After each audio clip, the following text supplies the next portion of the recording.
Hey, let me ask you a question. Are you a leader or a follower? Hopefully you answered both. Because one of the most important things that a leader can do is learn to follow well. And a leader doesn't really care who's in charge. Because a true leader, a leader of the heart, a leader wants what's best for the people.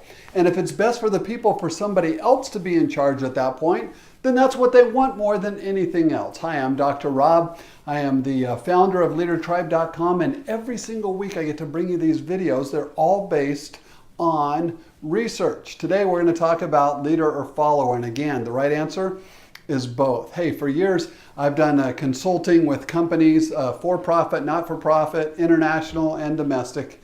And one of the things that I do when I'm talking with a prospective client is I'll say this.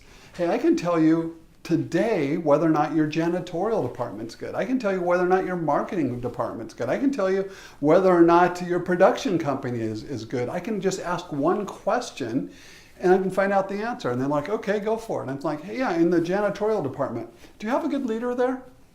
That's all you have to ask.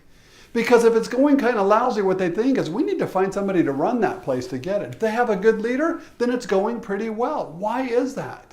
Is it because the leader tells everybody else what to do and make sure that? No, it's because the leader can engender the people and get them to work together as a team and bring some cohesiveness.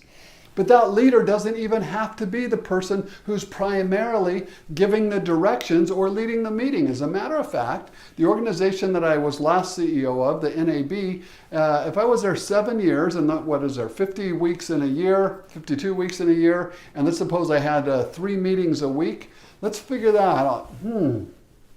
I had about 1,000 meetings there. Guess how many of the meetings that I had I actually ran? I was the CEO of the company, and I didn't run my own meetings. Why? Because I'm not that great at running meetings. I'd rather have somebody else helping run the meeting so that I can think, that I can interact, that I can see how this is going to feel to the followers, and I can be one of the participants as we're putting together a strategy for the future.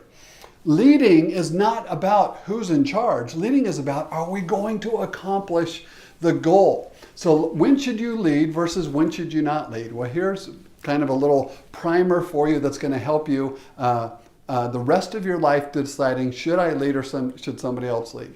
If all things being equal, it doesn't really matter if you lead or if somebody else leads, then I would say this, give it to somebody else. Why is that? Because you want to develop their leadership skills. Now, if the two of you, that it doesn't really matter who leads that meeting, if they're a more confident or a better leader than you, then you go ahead and do it, because you always want to take opportunity to develop your skills. You always want to be growing. You always want to be learning to do better. You always want to be kind of after the meeting kind of going through and what did I do well and what could I improve upon and how can I continue to grow? And so if I'm in a meeting and I'm about the same as far as in my leadership with other people, it doesn't really matter who leads, 100% of the time I'm going to say, I tell you what, it would be really meaningful to me if you could lead this and I could just participate. And one of the reasons I'm doing that is because I want to develop their leadership. Often people go like, well, I don't know, I've never really led a meeting with someone like you in the room. And I said, I'll tell you what, when you're kind of feeling insecure, look at me. I'll be the one nodding along and smiling with you, okay? I'm not here to say, is this person a good leader? They're not a good leader. I'm here to accomplish the goal of the meeting. And so when you're in charge, one of the things that you have to do to decide if you're the leader, if you know the most about the subject, or if you're the most passionate about it, then there's probably a pretty good chance that you should be leading it. Again, if not only you have the most passion and the most knowledge, but if you're the person in the room that all the other people know, they don't know each other so well, but they all know you and there's a trust level there, probably you're the one to lead the meeting. Those are 2 instances where you should probably lead the meeting. When should you not lead the meeting? Very first thing is if I'm in an area where I don't know have the most information. If I'm working with my company, but we're working on something in marketing, there are people who know a whole lot more about marketing than I do. So I want to say, great, what do you got? How can I support it? What do you need out of me? And then how can I help you get the other resources that you need? They're going to be in charge, and as a result of being in that meeting, I'm going to have some assignments for them. What do I want to do with those assignments? I want to over-deliver. I want them to lead, and I want them to lead well. Okay, where's another time when I shouldn't really lead the meeting? It's not when I only don't know the most, but if I'm in a meeting and as a result of this meeting, somebody's going to get a bunch of credit or is going to look really good out of it, I really don't want to be the person who's getting the credit. Anytime that you can as a leader, you want to give the credit away. You want to say, hey, if there's someone to blame, I'll take the blame. If it goes well and there's some credit, you get the credit. What that does is it turns them loose to say, I can't fail in this situation. And all of a sudden, they don't have to play with the training wheels on. They can go for it here as a result of the fact that you are there believing in them. They can't fail. They're going to get the credit. So swing big, go for the fences. Let's get this thing going. And you get to see them exploding in their confidence level and to see what's beginning to happen in their life. Now, they're always going to have fear going along with that, but man, if it's an opportunity for somebody to get a bunch of credit or to look really good, give that away to somebody else. They will know that you gave it to them. They'll love you the rest of their life. That's not the goal. It's just one of the things that happens when you get to be a confident leader. One of the things that shows that you're really confident is that you're giving away those opportunities to other people. I want to share one other thing with you. Recently, I was in a meeting. This happens to be at the church that I attend. I attend a large church here in Metro Atlanta, but the church has planted a new campus right in downtown in Midtown Atlanta. And so we have different pastors over different areas and people on the leadership teams and volunteers. And my wife and I started out volunteering in the nursery, just helping set up the nursery and vacuum the carpets and do those types of things. But I've been asked to take a little more of a leadership role in some of the things in the church, so I've done that. And today I had one of the most encouraging meetings that I have had in forever. It's two volunteers from two separate areas in the church, and they got together and they've been dreaming and thinking, how can we make this area better? And so they said, hey, Rob, can we meet with you? And I said, sure. And they said, okay, great. We got a little proposal for you. These are volunteers who put together this proposal. Here's what the proposal says.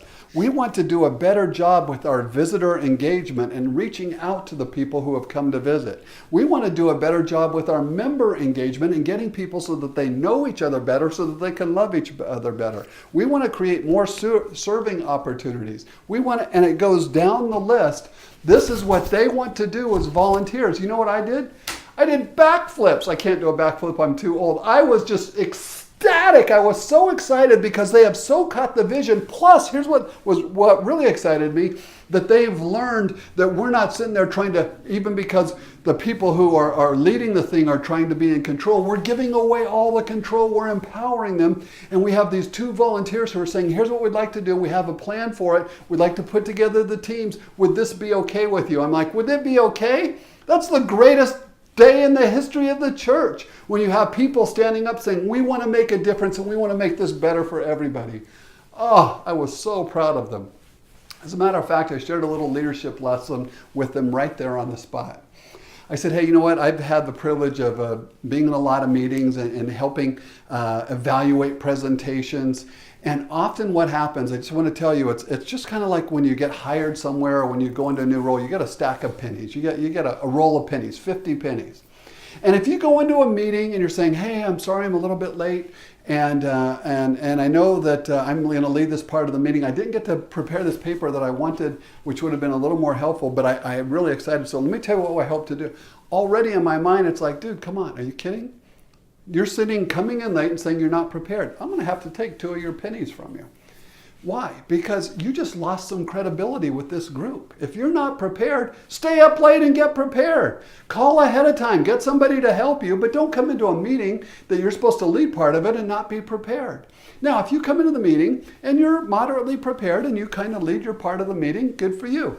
I don't take any of your pennies, but I also don't give you any. But let's suppose this. You come into the meeting, you're there on time, you're there early, you have a handout, it's typed up, and then you say, hey, I really, really, really have a vision for this area. I want to share it with you. And now if you would take this and you pass it out to people and you get them, and all of a sudden it engenders other people jumping on the team, guess what? I want to serve under that kind of a leader. I don't want to be the leader. I want to be a follower. I want to be on that team. And here's what I want to do. Oh, here, I'm going to give you 2 pennies. Hey, guess what? When all your pennies go away, you get fired. And sometimes your pennies have to go away, a bunch of them, and there's nothing you can do about it? What if the company makes a decision that's not going to be very popular with some of the employees or some of the people that they serve? Well, you're going to lose about 10 pennies at a time sometime. There's nothing that you can do. It had nothing to do with you, but you're going to lose those pennies. And so here's what I want. I don't want to stay even. I want a mile-high pile of pennies. I want to keep over-delivering and getting a whole bunch of pennies so that when those times come, that when some are taken away, it's going to be okay, because we have such trust. We have such accountability. We enjoy each other so much. Guess what those people did? I said, I just wish I could go to the bank right now and buy out all their pennies and give them to you guys. It was fantastic. They're volunteers, but they got the vision. They understand it, and they did a fantastic job. That's how I know they got the vision, because I want to do it with excellence. It was so good. Guess what I want to do? I want to follow them. I don't want to lead them. I want to follow them and encourage them along the way and resource them and say, hey, maybe you could do a little this or a little bit this, but I want them to know I'm on the team. Are you just a leader? Or can you get behind people and be on the team? It's one of the most encouraging things you can do. I hope you'll take the opportunity to do that this week. Hey, this is Dr. Robster. Look forward to talking to you more. I do these every single week, but if you want to just jump over to leadertribe.com and see all the free resources we have over there, they're there for you. Hey, blessings. Have a great week.